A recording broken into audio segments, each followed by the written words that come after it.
Ассаляму алейкум достар, арнама қош келдіңіздер. Бүгін мен сіздерге қызанақпен және осындай қытырлақ баклажан салатын жасап көрсетпекшімін.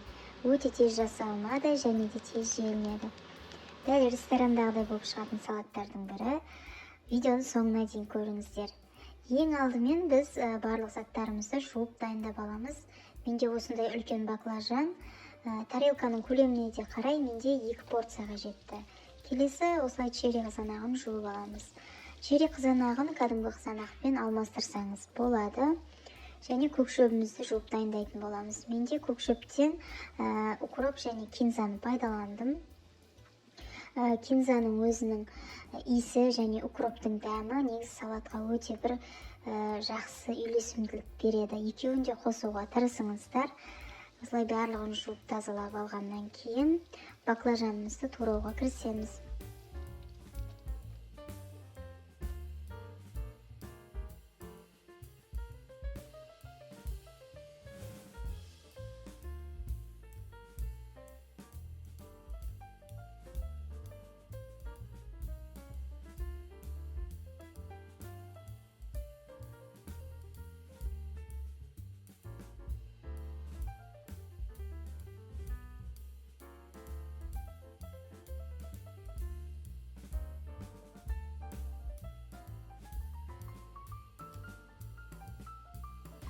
Мен баклажанды бұл жерде қиғашынан турап алдым.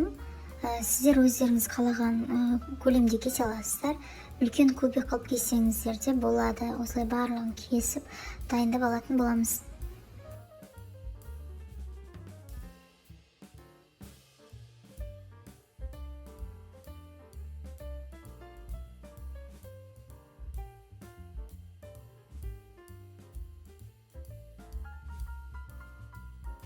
Каналымда қысқа жабуға болатын салаттардың және алдағы уақытта дастарханға қоюға болатын салаттардың оригинал рецепттерімен бөлісетін боламын.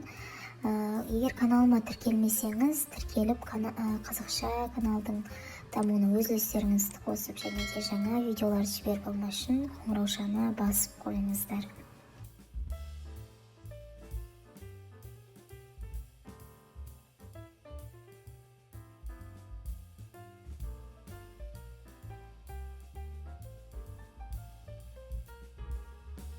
Баклажандарымыз турап болғаннан кейін үстіне кішкене тұз қосып араластырып жібереміз.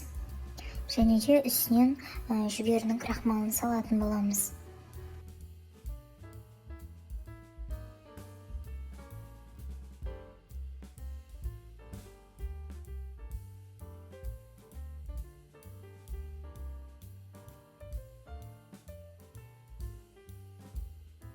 Осылай жүгері крахмалын қосып араластырамыз. Ескеретін жағдай, сіз жүгері крахмалын қосып жатқан кезде майыңыз, қуыратын майыңыз қысып тұрған болу керек. Баклажан жүгері крахмалында көп тұрмау керек. Көп тұрып қалса, онда ол қытырлақ болып шықпайды. Соны ескеріңіздер. Мен тағы да үстіне тағы да қостым жүгері крахмалын. Толық мөлшерінің барлығын видеоның описаниясында қалдыратын боламын.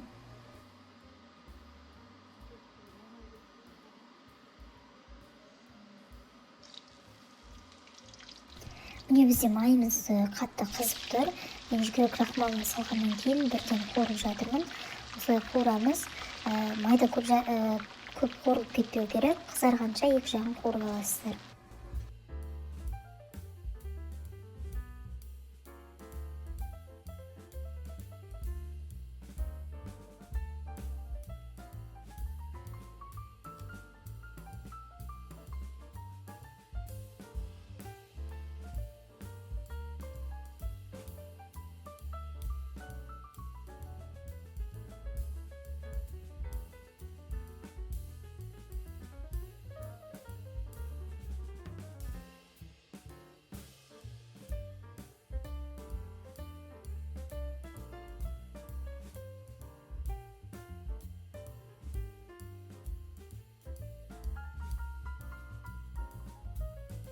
Міне біздің баклажандарымыз дайын болды, қызарып пісті жақсылап.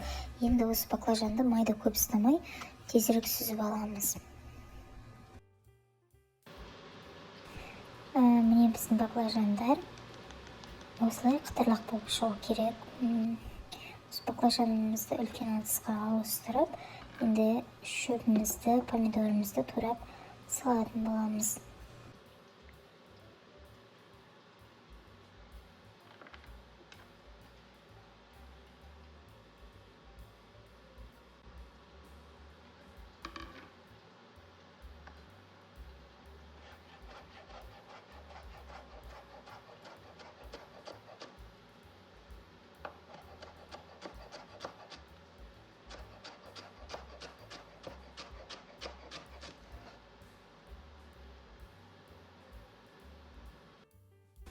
Кинза мен укроп маған осы азғантай бөлігі де жеткілікті болды салатқа.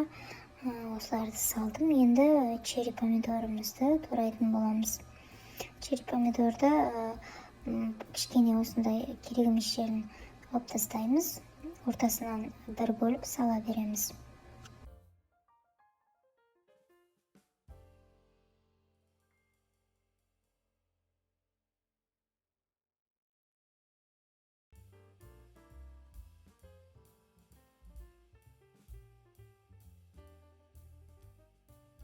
Дайын болған салаттың үстіне осындай мен кисло-сладкий суй чили соусын қостым.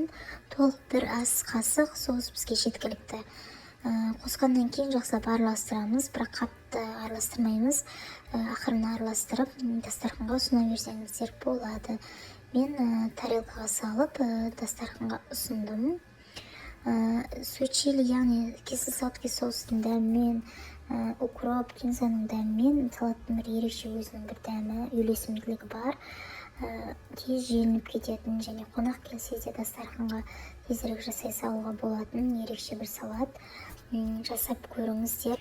Егер сізге рецепт ұнап жатса, пайдалы болып жатса, каналыма тіркеліп кетуді, қазақша каналдың дамуына өз үлестеріңізді қоса кетіңіздер. Және де келесіде қандай салаттың рецептімен бөліскенімді қаласаңыздар, комментарийға да өз ойларыңызды жаза кетіңіздер. Баршаңызға ас болсын.